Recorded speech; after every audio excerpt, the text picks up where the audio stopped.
This video is another video talking about market conditions. This one's in response to a comment that I had on the video I posted where I showed the Dow Jones.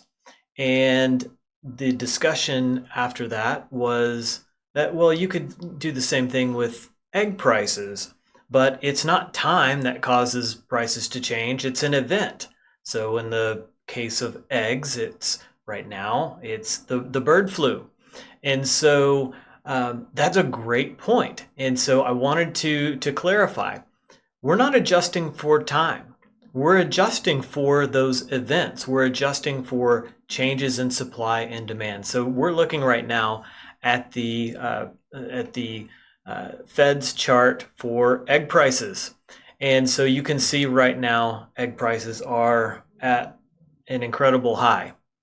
And so if we want to look at other moments in time, so January 2023 was the last peak of egg pricing because of a similar event. So those events, whether it's eggs or real estate, are things that shift the balance of supply and demand, which result in changes in prices. So it's not time. It is the market condition. Time is the analysis type that we're using. This is a time series analysis that we're looking at. Anytime you have a graph and time is on the x-axis, that's a time series analysis. And so what we're looking for with that is to find correlations in different moments in time that resulted in changes in pricing.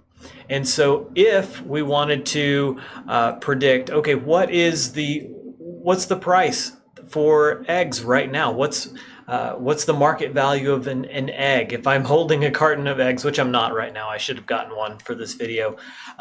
If I'm holding a carton of eggs and I want to know how much should I charge for this, and I'm looking back at comparables, if I'm looking at a carton of eggs that sold in August of 2023, prices were $2 and they're almost $6 right now. So I would need a 200% upward adjustment on the carton of eggs that I'm using as a comparable that sold in August of 23.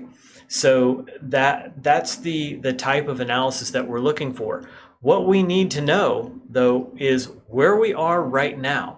And we need to find other moments in time where the events that were shifting supply and demand and creating price changes, we need to track when those happened so that we can be able to predict what the differential is between prices at one moment in time and prices in another moment in time. And so again, it's not time. That the person who pointed this out, who made this egg example, was absolutely right. It's not time. Time isn't what causes price change. It's events that happen, but those events are marked at a moment in time. And so when we are looking at a comparable, it sold at a moment in time, and at that moment in time there were events happening that were in the context of supply and demand. So at the moment in time that you had a comparable sell, there was a balance of supply and demand that resulted in the prevailing prices at that time.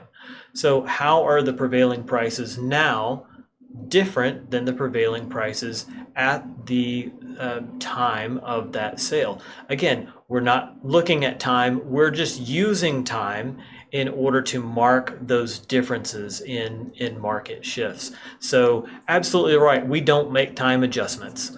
That's a misnomer. We say it all the time, I say it all the time, but that commenter's absolutely right. We don't make time adjustments. We make market condition adjustments.